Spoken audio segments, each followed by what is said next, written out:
Good morning.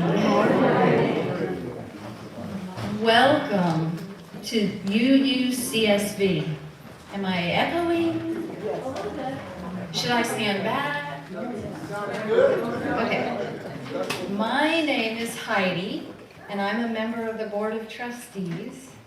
Here we like to say you don't have to think alike to love alike. All are welcome. If you are new to UU, or a long time UU, that's all of us, please read our mission statement and our 8 principles. They can be found on your order of service. You don't, yeah, go ahead, read them now. Suggested it, didn't I? Please take a moment to silence your cell phones. Now that we do need to do right now.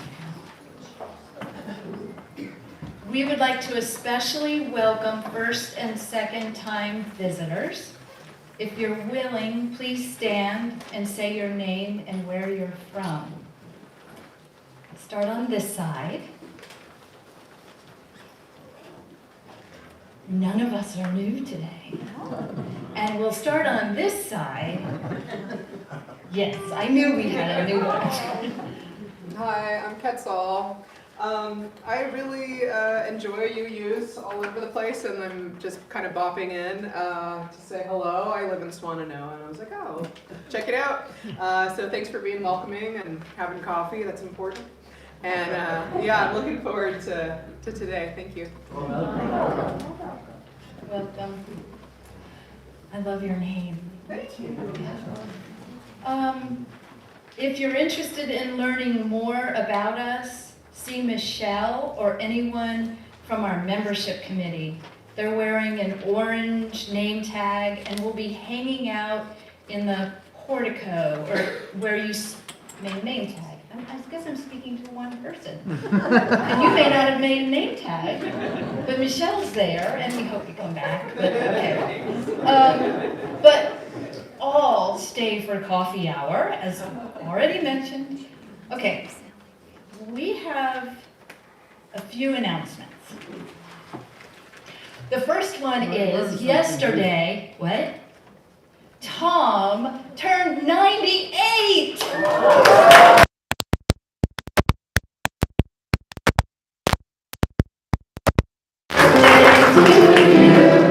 Happy birthday to you!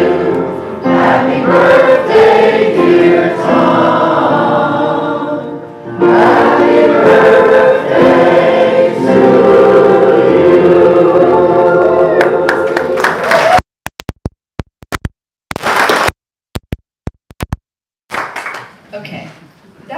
most important announcement. No, well, yes. Sorry. Okay, as many of you know, our spring auction was very successful. A final decision has not been made as to whether we will have an annual or biannual auction. The board is exploring a number of fundraising opportunities to enhance the financial well-being of UUCSB. In addition, a successful pledge drive is the cornerstone of our budget, led by our stewardship committee. This is what you need to hear now. Please consider getting involved with this committee by contacting Carol Black or Fletcher. Okay, here we go. Regarding the yard sale, which is one of our fundraisers, with drop-offs beginning today, we will need your help after the service to clear some space. We're going to move pews, so please help if you're able to help us clear the space. Let's see if I said everything. Yes. And one last. On behalf of the Social Action Committee, please stop by the information table in the portico to reserve your spot for upcoming events. We have 3, maybe 4, collection of hazardous waste and small, hard-to-recycle items. September 13, Hannah Ritchie's book discussion at Black Mountain Library, very limited seating, but come, don't make you not come. September 17th, UUCSB service project of the restoration of pollinator garden at Lake Tomahawk. 10 slots available. Mark your calendar for September 7. Our Sunday speaker will be environmental educator and well-known author Mallory McDuff. More details in the current. Okay. Fabulous stuff, huh?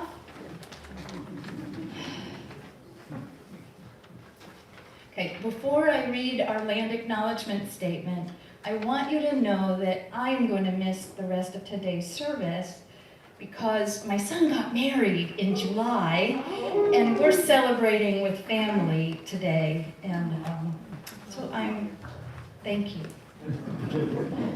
Okay, now let's read the land acknowledgement statement.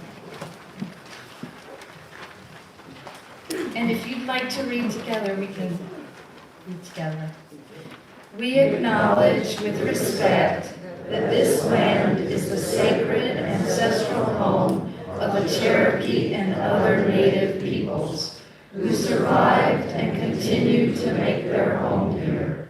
We deeply reject the genocide and broken treaties by which their land was stolen and from which we all benefit. We support the Cherokee as they seek redress for these injustices. We also acknowledge that this country was built on the stolen labor and denied ownership of land to enslaved Africans who continue to experience oppression, economic injustice, and generational trauma. We bear a moral and spiritual responsibility to oppose and work to eliminate the ongoing harm of white supremacy and racism.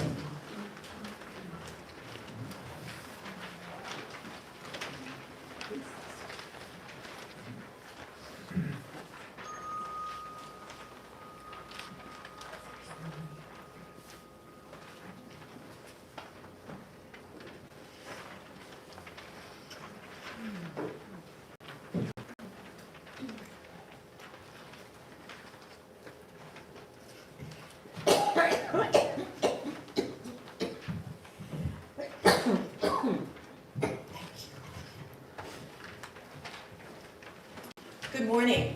Good morning. Buenos dias. We are grateful for your presence this morning. Nos alegra su presencia hoy. Quien quiera que seas, whoever you are, a quien quiera que ames, whoever you love, de donde quiera que vengas, wherever you come from, estés donde estés en el proceso de ser quien eres, wherever you are on the journey of being your true self, sepa que está bienvenida aquí. Please know that you are welcome here. In our tradition, we begin our worship with a chalice lighting, which is a symbol of our Unitarian Universalist faith. So this morning, I offer you a chalice lighting from our hymnal, and it's from the Jewish Passover Haggadah. Que esta luz que ahora encendemos nos inspire a usar nuestros dones y poderes para sanar y no herir, para ayudar y no impedir, para bendecir y no maldecir, para servirte a ti, espíritu de amor, compasión y perdón. May the light we now kindle inspire us to use our powers to heal and not to harm, to help and not to hinder, to bless and not to curse, to serve you, Spirit of freedom. Welcome to this morning's worship.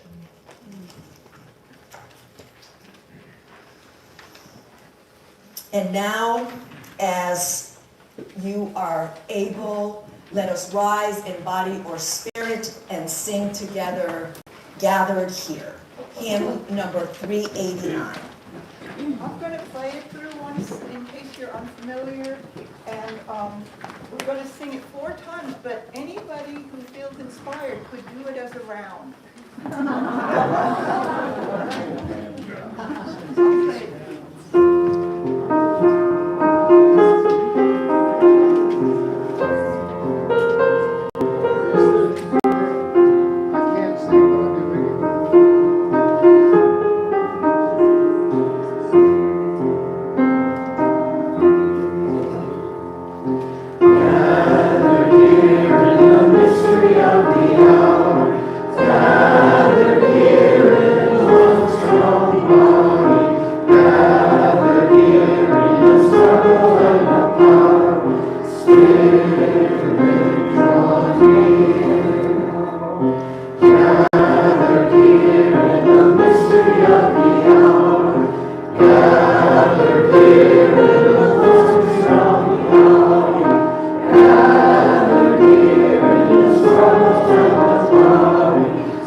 And so this morning, because once a religious educator, always a religious educator, actually I think all ministers should be certified, credentialed religious educators, but that's another sermon. For our reading before the sermon, I'd love to offer this wisdom story. It is entitled, Sometimes People March, written by Tessa Allen. Sometimes ants march. Have you ever seen them? Right, I kid you. Sometimes bands march. Sometimes people march. Marching is something people do together when they want to resist injustice, when they notice a need for change. And over there, if we can go back to the previous slide. Okay, maybe not. Okay, so this protest here that says protest parade, this protest happened in 1909 when the NAACP had a silent protest against the Jim Crow laws in New York City. Next slide, please. People march for many reasons. They march for things they care about and the people that they love. People march for the health of their bodies, their communities, and the world. People march for the freedom to love, to live, and to learn. Sometimes people carry signs to share their stories of resistance. And let's just take a moment and notice all the stories that are written in these signs as people have protested over the years. I hope you recognize many of them. And here is a powerful sign that showed up on Facebook during the No Kings March. We march as a family because someone marched so we could be a family. People resist in many ways. I think I lost my space because I had an extra slide. People resist in many ways. Sometimes people resist with their voices, with words, with song, and with art. Do you know who's resisting here? That is Pete Seeger. And in the 60s, he and his activist friends sailed on the Hudson River in New York, singing about the beauty of nature and the need to protect it. And part of his work and other activists' work led to the cleaning up of the Hudson River. People resist with meetings, and this is from the 1860s, the Delano Great Boycott, when Filipino and Mexican farm workers united to fight for safe and fair work conditions. People resist by standing up or sitting down or taking a knee. And up here, we see these are young boys who were striking in the late 1800s. It was called the Newsies strike because they worked for the newspapers, and the newspapers were not paying them fairly, they were not treating them fairly, and they protested, and their protest inspired other people to speak up for their rights. So young people made that impact. It isn't always easy. Feet get tired, arms get tired, hearts and hopes get tired. Are any of you who have been protesting lately feeling that way? Yeah. And sometimes these problems just feel too big and complex. But we must remember, we do not march alone. Bands are louder together. People are more powerful together. Sometimes, from feelings of fear or anger or injustice, comes the hope for change. Sometimes change starts small with a brave question.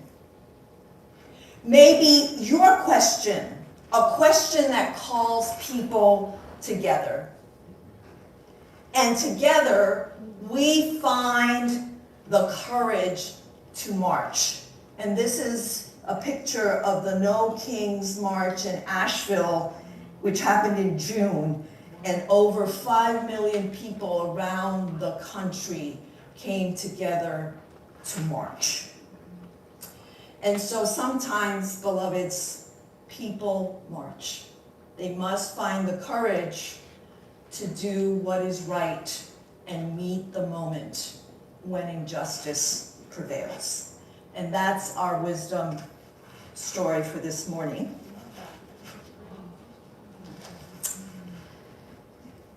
And now, because this is a caring community, we take a moment to, in the middle of our service, honor the joys and the sorrows in our lives. And so I'm going to mix up the order of service for you who have the order of service. We're going to mix it up a little bit. So we are going to begin with a moment of meditation or reflection before we go into the ritual of lighting the candles. So I invite you to just take a moment, take a few deep breaths, feel the ground beneath your feet, your back against the pew, close your eyes or lower your gaze, and consider this prayer by Susan Manker-Seal. For those who pray and those who don't. For those who believe there is some ultimate power that listens and can affect the world. And for those who believe that it is only through the power and love of our own hearts that we can make a difference. We pray to ourselves, to each other, to God, Goddess, Spirit, the great mystery of the universe that is beyond our understanding as well as our naming. Within each of our hearts is a yearning for something better for ourselves, for each other, for the world. That is our prayer. Beyond the personal prayers of our hearts, we share the collective prayers of humanity. Prayers for love and justice, mercy and solace, respect, compassion, and peace. Universal prayers manifest in the values we cherish. Prayer is the seed, the guide, the vision, the direction. But our hands must work to build a better world, and our feet must walk the paths that lead to a universal, loving, respectful human community. Let us pray, and then let us begin the work once again. Let us share a moment of silence together.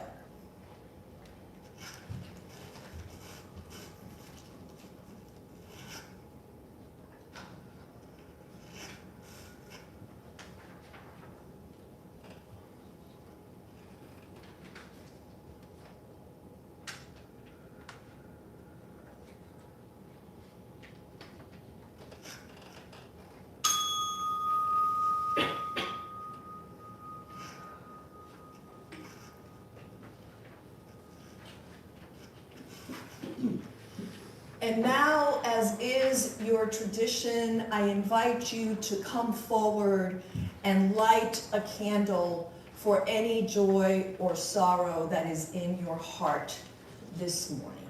Please come forward.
A stone in the common bowl or lit a candle for a joy in your heart, please know that this community rejoices with you. And if your stone or candle is for a sorrow that you bring with you, know that this community holds you in love. And we will add a final stone and light a final candle for those not with us here today. May we all know that together or apart, this community is one.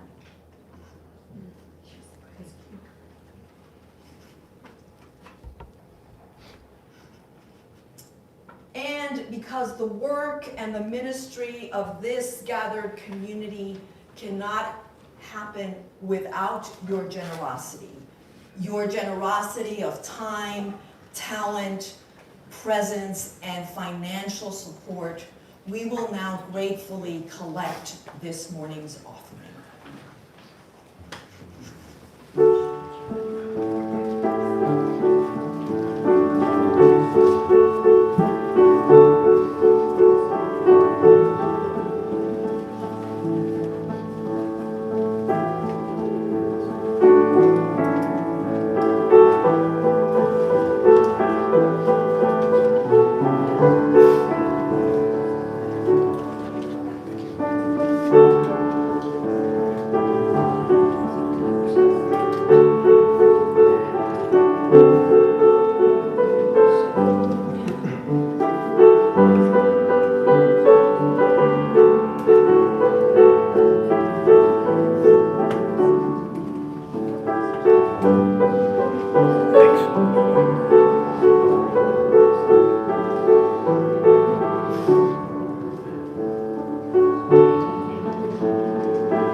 Thank you, Linda, and thank you everyone for your generosity.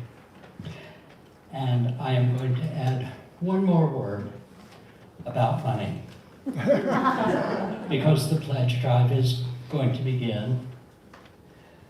And a longtime minister at what is now Claudia's church, UU Asheville, used to say, when you donate, don't give until it hurts. Give until it feels good. So when you think about your pledge this year, do that. I'm Andy Reed. I'm a member of the Sunday Service Associates, and it's a pleasure to be able to introduce Claudia Jiménez for the third time to our pulpit. She spoke here 3 years ago and 2 years ago. And this year, when we were looking for speakers during Michael's sabbatical, I contacted Claudia and said, Michael's on sabbatical, would you be available to do a service at our congregation? And she said, I'm on sabbatical too. That's because for the past 7 years, she has been the Minister of Life Development, of Faith Development at the UU Asheville. And it's traditional that ministers get a sabbatical after 7 years.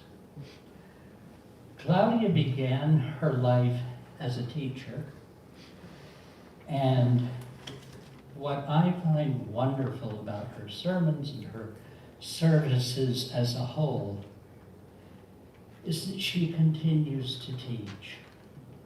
And she teaches by evoking from us our thoughts about the world that we live in and how our faith guides us to react to and respond to and change and improve it.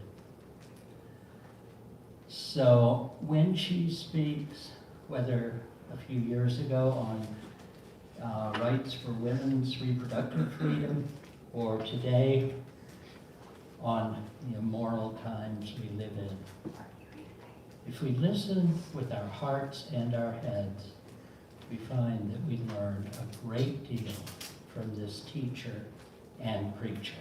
So welcome Claudia Jiménez to our pulpit.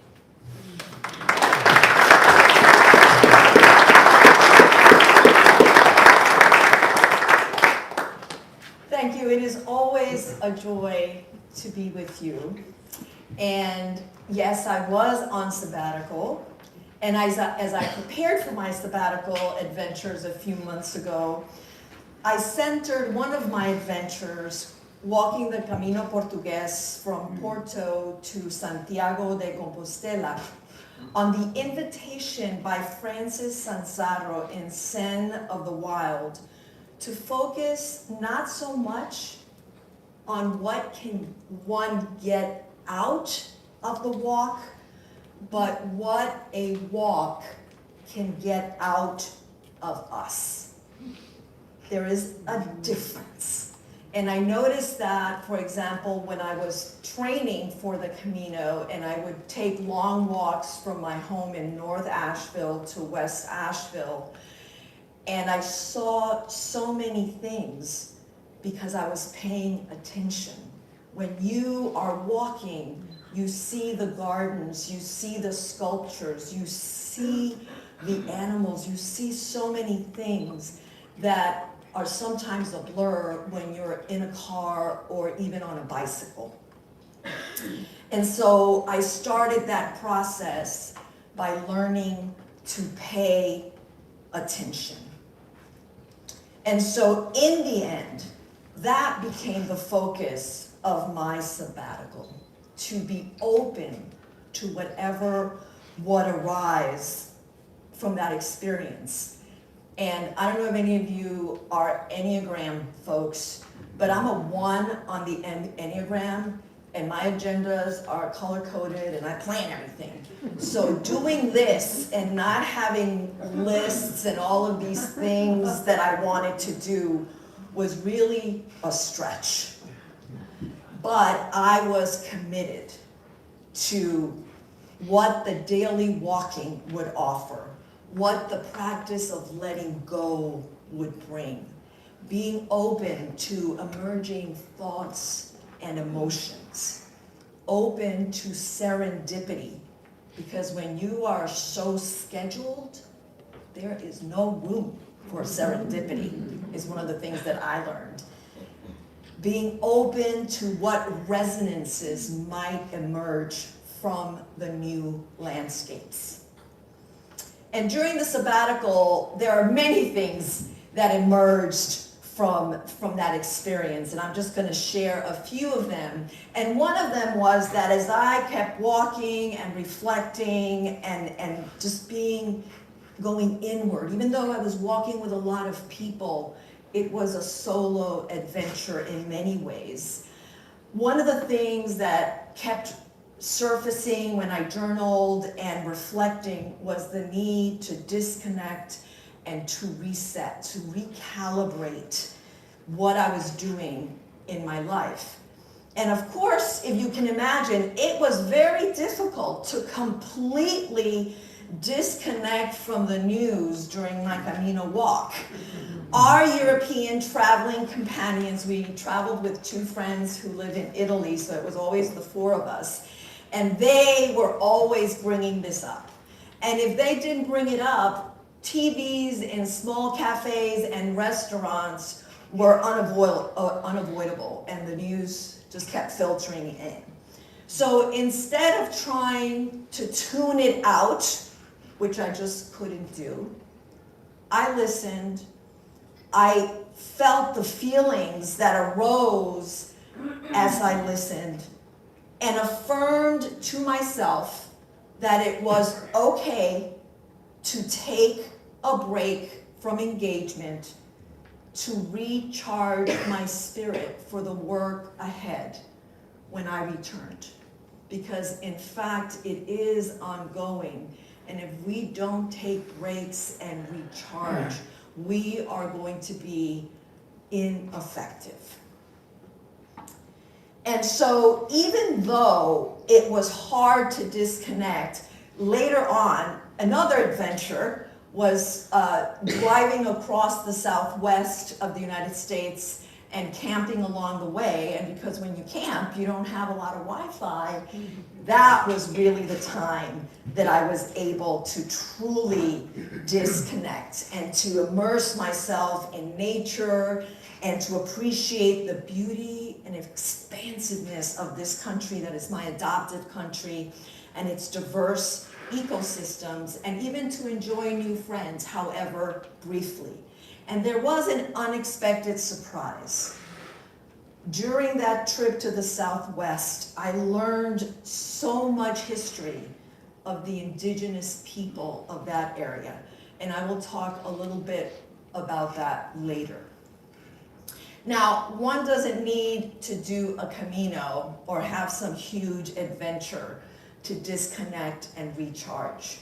Taking a 15-minute break, an hour, a half day when possible from one's routines can be refreshing.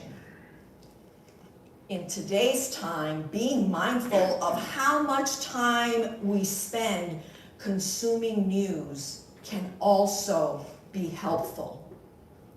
It is important to be informed, and it is also important to create space for things that are uplifting and joyful.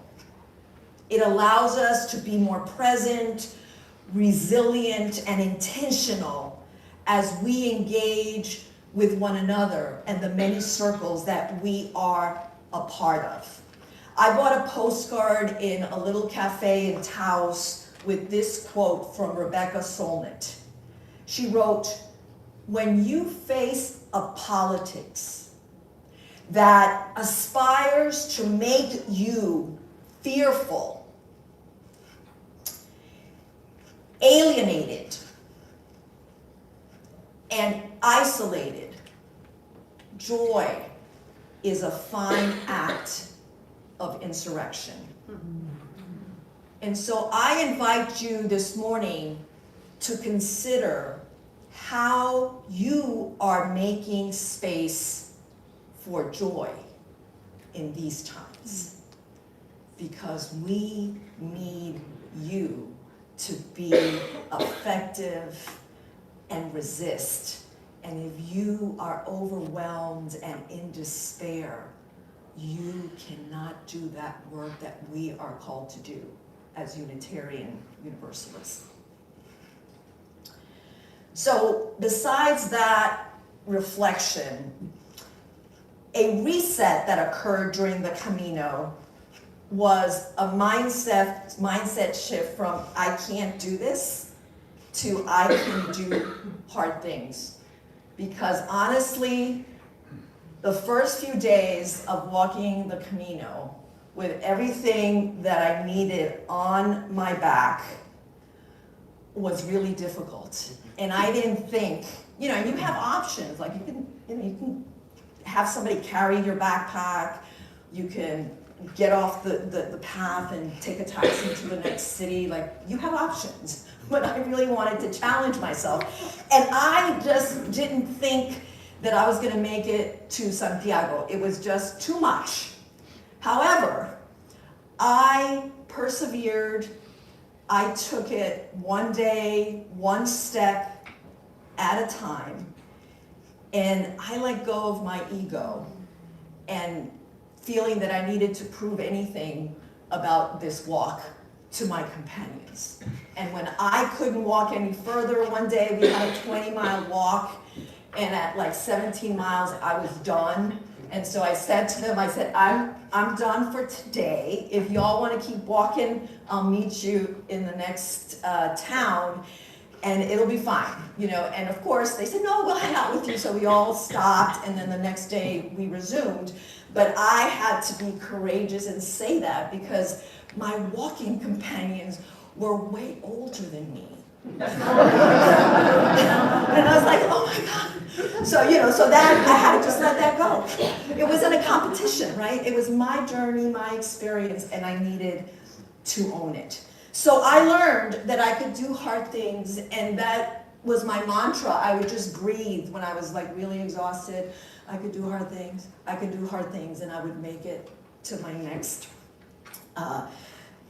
destination. And so when I came back to the States, once again, I was immersed in the realities of the immoral actions of our elected leaders, spreading misinformation, silencing critics, attacking the rights of our trans beloveds, scapegoating marginalized community, and other actions that violate the dignity and ability of all Americans to thrive. And I felt overwhelmed all over again. I thought I came back so refreshed, but that was really hard. However, I remembered that I could do hard things. And then I also remembered that the work we do for justice, we do not do it alone. We do it in community. And so my mantra again shifted, and I kept telling myself, we can do hard things. And sometimes some of us lean in when we have energy, and some of us lean out, but when we lean out, others are leaning in. So that collective effort can make a difference. And as we saw and heard in our wisdom story this morning, the history of this country has been shaped by citizen engagement. There were many protests that contributed to more justice. And there were also losses. But activists and justice seekers persist. Gloria Brown Marshall, a legal scholar and civil rights activist who presented during our 2025 General Assembly in June, emphasized the importance of protests and invites us to consider protests beyond marches and rallies. She reminds us resistance also occurs through participating in courageous conversations, through legal battles, through social media advocacy, and through community organizing. The UUA Common Read for congregations this year, does anybody know what that is? Every year, our denomination invites us to read a particular book, and they create a kind of a lesson plan so that folks can engage in conversation. And this year, the book is entitled Social Change, a Guide for Reflection and Connection, written by Deepa Iyer. And there's a slide here that shows there will be a slide here, but you can imagine it. So what she does is she talks about a system, an ecosystem of social change where we all have different roles and where we all have different opportunities to reflect on what we are doing. Because in fact, whether you've been doing justice work all your life, or whether you are just starting to be engaged, you don't have to keep doing justice the way you've always been doing it, because there are roles for people to be caregivers. There are roles for people to be in the front lines. And so here you can be a builder, you can be a caregiver, you can be an experimenter, you can be a healer, you can be a storyteller, you can be a disruptor. There are so many ways to support justice. And sometimes we need to rethink what we're doing, or we need to deepen what we are doing. So it is a really timely exploration, and the book itself is really like a journal. She walks you through the roles of social change and invites you to reflect on what your role is. And one of the cool things about this is that, you see here in the center, we fill in our values, because in fact, it is our values that motivate us to engage. So, I bought my little jet pig. Do any of you know about the jet pig? You don't know about the jet pig? Okay, I'm gonna be in teacher mode now. So, you all must have followed the conversation that went on around Article 2. And one of the things that came out of that conversation is that we are centering our values as Unitarian Universalist that really ground the 8 principles and ground the things that we do. And because it was really easy in many ways, we got used to how we teach the kids about the 8 principles. We would have rainbows, we would have all kinds of things. Religious educators thought, oh no, now we have to introduce another explanation to the kids. How do we help the kids remember our values? So they came up with this little pig, and they called it the jet pig, because every letter of jet pig stands for one of our values, okay? So the J, what do you think the J stands for? Justice. What do you think the E stands for? Equality. Equity. Okay? What do you think the T stands for?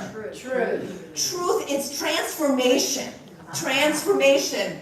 That whole thing about we evolved, transformation, and hopefully truth is also a value, but it's not one of the ones they highlighted. The P, what do you think P stands for? Peace. Peace, yes, and one of the things that I find to be powerful about being a Unitarian Universalist is that we are a pluralistic faith, right? We do not say that there is one path to the truth. We recognize that there are many paths to the sacred, contained It's not you can believe whatever you want to believe. There are many paths to the truth as long as we are in covenant and don't violate the covenants that we make with each other. So the P stands for pluralism. What does the I stand for? Some interdependence. And what does the G stand for? Gratitude. Gratitude or generosity. And it's not just the generosity of our finances to support our congregations. It's the generosity of sharing our time. It's the generosity of our presence with each other. It's the generosity of sharing our gifts. And I would add, it's a theological generosity that is tied to our pluralism in having the humility to know that nobody has the answer to the mysteries of life and meaning. And we explore that together.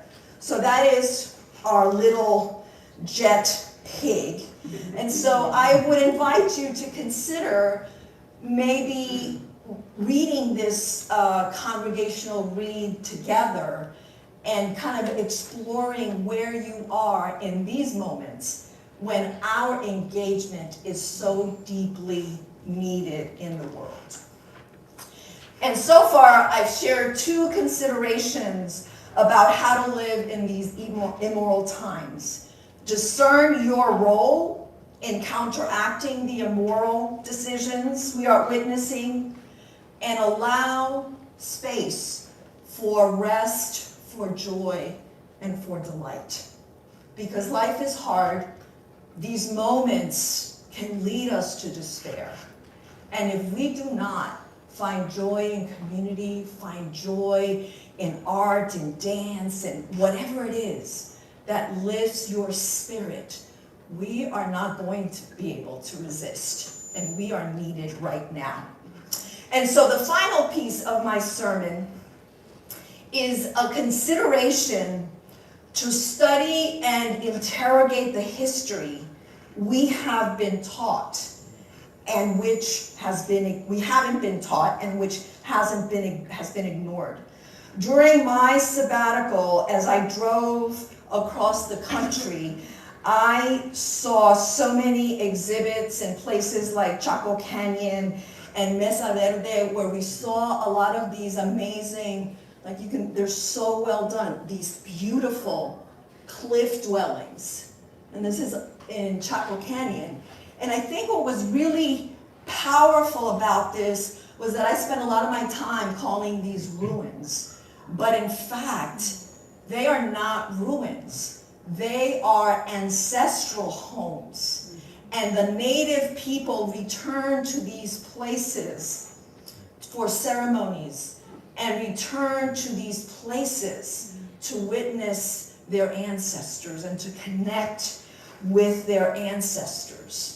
And so that to me was so powerful, and the fact that they created these dwellings, and there are many, many of them throughout the Southwest. And something else that was really important was that when we were in Mesa Verde and we went into the museum, a lot of the exhibits were covered up. And there was a sign at the entrance of the museum that was explaining that all of these exhibits are covered because they were done through an Eurocentric white lens, and they did not include the realities of the native peoples whose story they were telling in ways that did not uplift their voices. And so I found that to be very powerful, that acknowledgement. And yet, we live in a time when books are being banned. We live in a time where American exceptionalism is replacing the stories of marginalized communities and the history of marginalized community in this country. And so our call as people of faith is to learn that history, to teach our children that history, because it is deeply important. And I will share that I tore it out of the magazine. I have this subscription to one of my professional magazines, and I read this essay written by a Black womanist theologian, Kelly Brown Douglas, who spoke about this. And I don't want to paraphrase it. I want to read her words so that you can ponder what our responsibilities are today. And she writes, "This purging of history is an anti-democracy project. It is an intentional relinquishment of the democratic vision, a relinquishing not just of the facts of history, but of the people who made history through their witness and resistance. It is a lie about who we are and a refusal to even aspire to become a nation of liberty and justice for all. When a people's truth is made a lie, their very lives are rendered expendable. When their stories do not matter, neither do their lives. We have seen this historically with Black lives, and we see it now in other communities across the globe. To refuse the truth of apartheid is to diminish the humanity of Black South Africans. To deny the truth of the Holocaust is to deny the humanity of the Jewish people. To silence the story of Nakba is to discount the humanity of the Palestinian people.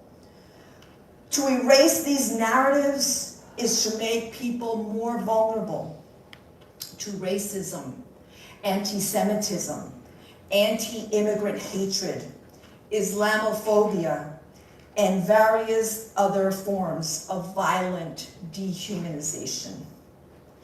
The theological imperative is clear. Storytelling is an essential part of the work religious institutions must do. And I invite you to think, in this community, what does that work look like? What does it look in your adult programming? What does it look like in your children's programming? What does it look like in your worship? Because that history matters, and it is very important that we keep it alive. It really is. So, as we strive to stay grounded by witnessing the immoral actions, policies, and executives that diminish our constitutional rights, it's not just those people, it's not just the Black people, it's just not the Latine people, it's also the white people, right? All of our rights are being diminished. And so we are called in this time to discern our engagement grounded in our Unitarian Universalist values, while also creating space for joy, rest, and delight. And as we do that, may we fight back against the literal whitewashing of history and the misinformation being promoted by some of our elected leaders and social media. May we study history critically and be curious about the histories of communities that have been marginalized. And so I close with these words from Deepa Iyer's book, that reminds us why in these immoral times our engagement matters. She writes, our belief in the promise of social change through connections with one another is why we keep trying despite the disappointments, why we keep returning after grieving, why we keep fighting after resting. It's why we keep building after systems fail. And I would add, we witnessed that here in Swannanoa with all the mutual aid and all the support that arose after the hurricane. And she writes, and why we keep on loving even as we are experiencing heartbreak. It is why we take actions that embody solidarity, resistance, and hope. It is why we infuse our efforts with joy, passion, affirmation, and healing. We intuitively know that something better can bloom, can grow, can emerge, and we want to be part of that momentum, that stream, that journey. And I would add, that is what our Unitarian Universalist faith calls us to do. May it be so. Que así sea, beloveds.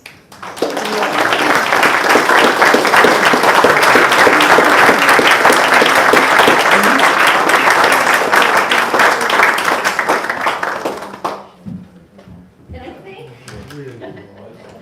now we are going to sing together, and I hope this hymn inspires your engagement. Please rise in body or spirit as we sing the fire of commitment. This is in your tail hymnal, Singing the Journey. Hopefully you've got one. And I'll play it through once because it's a little unfamiliar. 1028.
a new hymn. Thank you for hanging in there. As we close, I offer these words from our hymnal, again in Español and in English. Extinguimos esta llama, pero no la luz de la verdad, el calor de comunidad o el fuego de nuestro compromiso.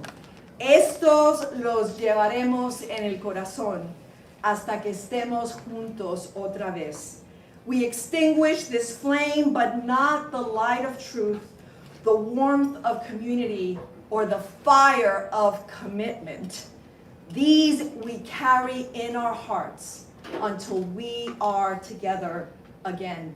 Beloveds, go in peace, stay strong, fight the good fight, and find joy and delight in each other and this beautiful world that we live in, because there is much beauty. Go in peace. Vayan en paz.